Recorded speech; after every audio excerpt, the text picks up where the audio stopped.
저는 시장을 돌면서 또는 국민경선에 참여했던 분들과 만나면서 지지를 호소했지만 그분들은 당신들이 도와달라 해서 국민경선에 참여했는데 그리고 후보를 뽑아주지 않느냐. 그런데도 불구하고 왜 그 후보를 결정적으로 흔드는 사람이 당신 당에 있느냐. 그런 사람이 당에 있는데 어떻게 지지를 받으려고 하느냐. 이런 말씀을 할 때는 저는 도대체 어떤 말을 들여서 설득을 해낼지 도저히 자신이 없었습니다. 결국 그 사람들은 투표하지 않았습니다. 그리고 전통적인 부산의 우리 지지자들 대단히 많습니다. 그러나 분석해보면 전통적인 지지자들 중에서도 거의 10%도 채 투표하지 않았습니다. 우리 당내에서 철저하게 흔드는 세력이 있는데 국민들이 보기에는 그리고 그분들이 보기에는 정말 충정으로 후보를 사퇴하라는 사람과 당의 발전을 위해서 그를 충정을 어리게 하라는 사람과 기본적으로 민주주의 원칙을 타개하는 사람을 구분해서 볼 줄 압니다. 그런데 그분들은 철저하게 민주주의의 룰을 타개하는 그런 사람들이 우리 당에 있기 때문에 실망해서 저에게 표를 주지 않았습니다. 저는 이 자리에서 감히 말씀드립니다. 후보를 사퇴하라, 지도부 사퇴하라 이런 말씀 다 존중합니다. 그것은 어떻게 보면 당의 발전에 도움이 될 수도 있습니다. 그리고 더 크게 우리가 하나가 되는 방법이 될 수 있습니다. 그러나 국민 경선을 치러놓고 그것도 200만 명이 참여한 엄청난 한국 정치사의 획기적인 발전이었습니다. 그러나 선거가 끝난 이후에 한 번도 선거 간다는 말씀을 안 하고 투표 당일날 8월 8일날 부산에 그분이 내려왔습니다. 기자가 우선에 전화가 왔습니다. 선거 사무실에 몇 시에 도착하느냐. 저는 기자의 말을 듣고 들었습니다. 그러나 끝끝내 그분은 우리 선거 사무실에 한 번 나타나지 않았고 전화도 한 통 안 했습니다. 우리 젊은 운동원들이 한 배라도 더 얻기 위해서 8월 8일날 그토록 동분서주하고 있었는데도 불구하고 보궐선거가 두 군데나 벌어졌습니다만 그분은 결코 전화 한 통도 없이 그냥 올라가 버렸습니다. 저녁 8시쯤 그 기자는 전화했습니다.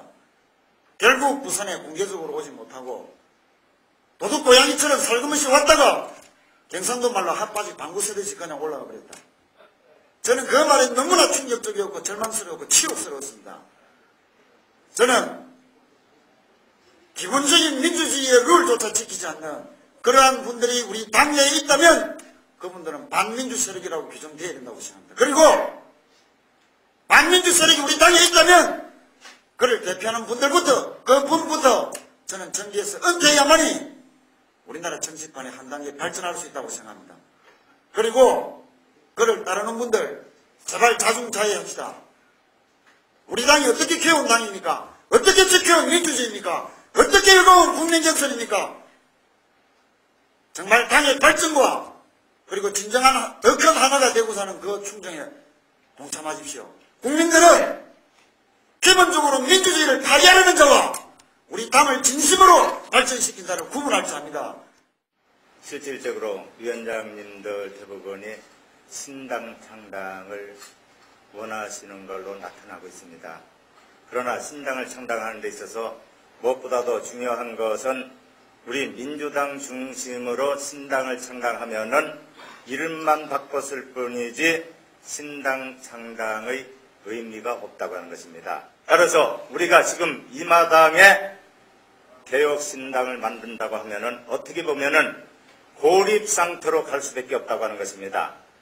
지난번 6.13 지방선거에서도 저희들이 패배한 가장 큰 원인이 노무현 후보께서 개혁신당을 말씀하시면서부터 보수 세력들이 이탈하고 그렇기 때문에 당 지도부를 비롯해서 노무현 후보께서는 많은 위원장님들께서 말씀을 하셨습니다마는 사퇴하시고 그리고 당 특별기구에서 당무를 집행하면서 신당 창당을 추진한다면은 앞으로 이 신당 창당에 대해서는 큰 어려움이 없을 것으로 보고 있습니다. 우리 대통령 후보도 진정 앞으로 최후의 승리를 가지시려고 한다면 지금 놓으셔야 됩니다. 제갈량의 10종칠금이 무엇이었습니까? 확실히 마지막에 잡기 위해서 7번을 놓아주신 겁니다. 그래서 우리 지도부와 대통령 후보께서는 보다 마음을 비우시고 이 신당 창당이 제대로 된 신당이 만들어지기 위해서 앞장서셔야 됩니다. 지금까지 우리 당이 이렇게 분열되고 갈등하고 서로를 못 믿게 된 것이 무엇입니까? 무슨 쇄신이다, 개혁이다, 새벽이다 하고 먼저 분파적 결사를 한 사람들에게 저는 상당한 책임이 있다고 생각합니다. 우리 당의 동지들이, 들어온 사람들이 과거에 개혁적인 진보적인 생각을 가지고 정의의 편에 서지 않았던 사람이 누가 있습니까?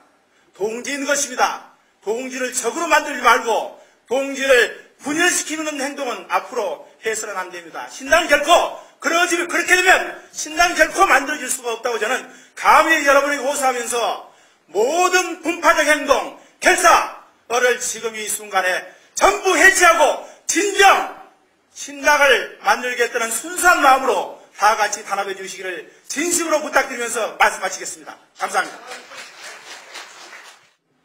선사퇴 많은 주장을 하셨습니다만은 후보가 사퇴를 먼저 하고 그릇을 비우라 하는데 저는 그에 적어도 한두 가지 큰 위험이 도사리고 있다고 봅니다. 만약에 사퇴 후에 우리가 그리던 그 신당의 그림이 잘 되지 않고 지지부진했을 때는 과연 어떻게 할 것이냐.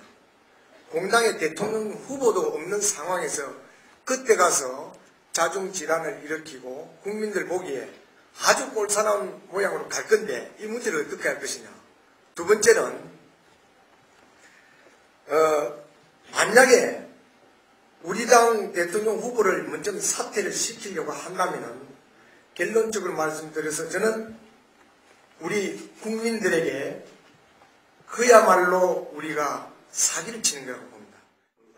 민주개혁 세력 또는 저희 당을 전통적으로 지지하는 세력뿐 아니라 미래지향적인 세력 그리고 건전한 산업화 세력들이 다 포함되어야 하고 정파적인 이해관계 때문에 과거 회기 수구 운운하는 것은 더 이상 마땅치가 않다고 봅니다. 따라서 저는 대통령 후보 진영에서 이야기하는 민주개혁 세력만을 중심으로 하는 정파적 신당을 반대합니다. 또한 특정 세력의 배제나 탈당 등을 통한 분열주의적인 신당도 결코 성공할 수가 없다고 봅니다. 세 번째, 신당 추진 절차에 있어서는 저는 신당의 결성과 대선 후보 선출은 역사적 정당성과 합리적인 절차가 꼭 필요하다고 봅니다. 자기 자신의 이해관계나 입장이나 감정에 의해서 정리될 것이 결코 아니라고 봅니다.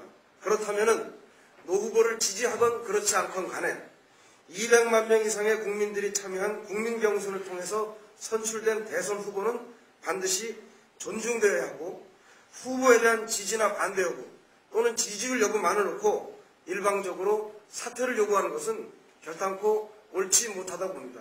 이 얘기는 노 후보에 대한 지지 입장에서 드리는 말씀이 결코 아닙니다. 만약에 이런 방식으로 우리가 선출한 대통령 후보가 사퇴하고 날 경우에 그 다음 날로부터 우리는 언론의 집중 포화를 맞게 되고 어떤 신당을 결성하든 어떤 대선 후보를 뽑든 국민들로부터 완전히 외면당하게 될 것입니다.